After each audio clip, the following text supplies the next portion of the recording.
చూస్ country delight, live better. ఇప్పుడే country delight app ని download చేసుకోండి.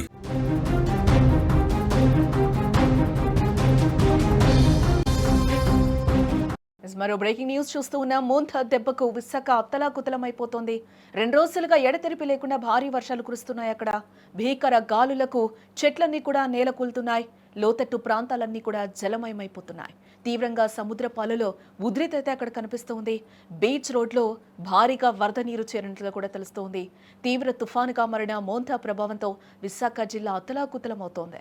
గత 2 రోజులుగా ఎడతెరిపి లేకుండా కురుస్తున్న భారీ వర్షాలు కురుస్తూ ఉన్నాయి. అక్కడ భీకర గాలులు నగరవాసులను భయపెడుతూ ఉన్నాయి. ఈదురుగాలులకు పలు చోట్ల చెట్లు కూడా నేలకూలాయి. భారీ వర్షాలకు లోతట్టు ప్రాంతాలన్నీ కూడా జలమయమయ్యాయి. బీచ్ రోడ్లో భారీగా వరద నీరు నిలిచిపోవడంతో ప్రజలు ఇబ్బందులు పడుతూ ఉన్నారు. Gnanapuram railway under pass bridge వద్ద వర్షపు నీరు నిలిచిపోయినట్లు కూడా తెలుస్తుంది. దీంతో వాహనదారులు కూడా తీవ్ర ఇబ్బందులు పడుతూ ఉన్నట్లు కూడా మనకి తెలుస్తూ ఉంది.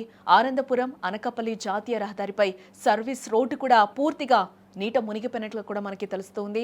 ఆరిలోని రామకృష్ణపురం ప్రాంతంలో గడ్డ ఉధృతంగా ప్రవహిస్తూ ఉంది.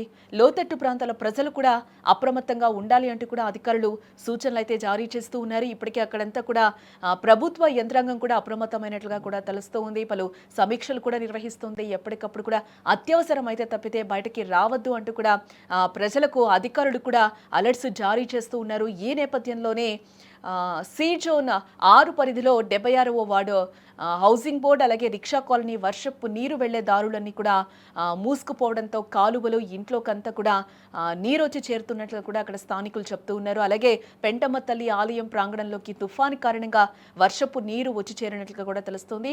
జీఎంసీ శానిటరీ విభాగం అధికారులు హుటాహుటిన సంఘటనా స్థలంకి చేరుకుని కూడా జేసీబీ సహాయంతో నీటిని కిందకి విడుదల చేస్తూ ఉన్నట్లుగా కూడా మనకి సమాచారం అందుతుంది. ఎస్, మనం విజువల్లో కూడా చూడొచ్చు. అండర్ పాస్ వద్ద కూడా వాటర్ ఏ విధంగా అక్కడ స్టోర్ అయిపోయిందో, ఎటు వెళ్ళలేకుండా కూడా అందరూ కూడా ఆ రోడ్డు మీద అలాగే వెళ్తున్న సిచ్యువేషన్ అయితే కనిపిస్తుంది. ఇంకో చోట అయితే కాలనీలు ఏవైతే ఉన్నాయో ఆ కాలనీలో కూడా పూర్తిగా నీరు నిలిచిపోయిన సిచ్యువేషన్స్ కూడా కనిపిస్తుంది. ఇప్పటికే అక్కడ సహాయక బృందాలు కూడా అలర్ట్ అయినట్టుగా తెలుస్తుంది. ఎస్, మనం చూడొచ్చు ఎక్కడికక్కడ ఆ కాలనీలో వర్షపు నీరు ఏ విధంగా చేరిపోయిందో కూడా ప్రజలు బయటకు వచ్చే స్థితి కూడా అక్కడ లేకపోవడం మనకి కనిపిస్తుందని చెప్పొచ్చు. ఈ నేపథ్యంలో వైజాగ్ అంతా కూడా ఈ రాకాశయాల బీచ్ వద్ద కూడా మనం చూస్తే రాకాశయాలలు కూడా ఎగసి పడుతున్న నేపథ్యంలో అక్కడ వర్షపు నీరు కూడా మొత్తం అక్కడ చేరిపోయినట్లుగా కూడా మనకి తెలుస్తుంది. అక్కడ రాకపోకలు కూడా పూర్తిగా స్తంభించి అక్కడున్న స్థానికులు కావచ్చు, అటు ఇటు తిరిగే వాళ్ళు కావచ్చు, వాహనదారులు కావచ్చు తీవ్ర ఇబ్బందులు పడుతున్నట్లుగా కూడా మనకు అక్కడ తెలుస్తూ ఉంది. యారాడ వద్దగా యారాడ కొండ చర్యలు కూడా విరిగిపడినట్లుగా తెలుస్తుంది. అయితే ఎటువంటి ప్రమాదం జరగకపోవడంతో అంతా కూడా ఒకసారిగా ఊపిరి పీల్చుకున్నారు. ఈ తుఫాన్ నేపథ్యంలో రిషికొండ, సీతకొండ తదితర ప్రాంతాల్లో భీమిలి ఎమ్మెల్యే గంట శ్రీనివాసరావు కూడా మంగళవారం అక్కడ పర్యటించినట్లుగా మనకైతే సమాచారం అందుతూ ఉంది. అధికారులు కూడా ఎప్పటికప్పుడు అక్కడ ప్రజల్ని కూడా అప్రమత్తం చేస్తూ ఉన్న సిచ్యువేషన్స్ అయితే కనిపిస్తుంది. అటు సీఎం చంద్రబాబు కావచ్చు, ఇటు డిప్యూటీ సీఎం పవన్ కళ్యాణ్ కావచ్చు, అలాగే హోమ్ మినిస్టర్ అనిత కూడా కావచ్చు ఎప్పటికప్పుడు సమీక్షలు అయితే నిర్వహిస్తున్న సిచ్యువేషన్స్ అయితే కనిపిస్తుంది. ఎప్పటికప్పుడు అధికారులను అయితే అలర్ట్స్ చేస్తూ ఉన్నారు. ముందస్తు జాగ్రత్తలు, సహాయక చర్యలు తీసుకోవాలని కూడా చెప్తూ ఉన్నారు. తీర ప్రాంత ప్రజల్ని కూడా జాగ్రత్తగా అలర్ట్స్ ఇస్తూ ఉన్నారు. అలాగే మత్స్యకారులు కూడా వేటకు వెళ్ళొద్దు అంటూ కూడా వాళ్ళకి ప్రధానంగా వినవిస్తున్న సిచ్యువేషన్స్ అయితే కనిపిస్తూ ఉన్నాయి. ఇటు అధికారులు అటు పార్టీ శ్రేణులు కూడా నిరంతరం అప్రమత్తతో సహాయక చర్యలకు సిద్ధంగా ఉండాలి అని కూడా పదే పదే అధికారులకు అలర్ట్స్ జారీ చేస్తున్న సిచ్యువేషన్స్ అయితే కనిపిస్తున్నాయి. ఈ నేపథ్యంలోనే కంట్రోల్ రూమ్స్ కూడా ఏర్పాటు చేశారు. కొన్ని ఎమర్జెన్సీ నెంబర్స్ కూడా ప్రభుత్వాలు ఏర్పాటు చేయడం జరిగింది.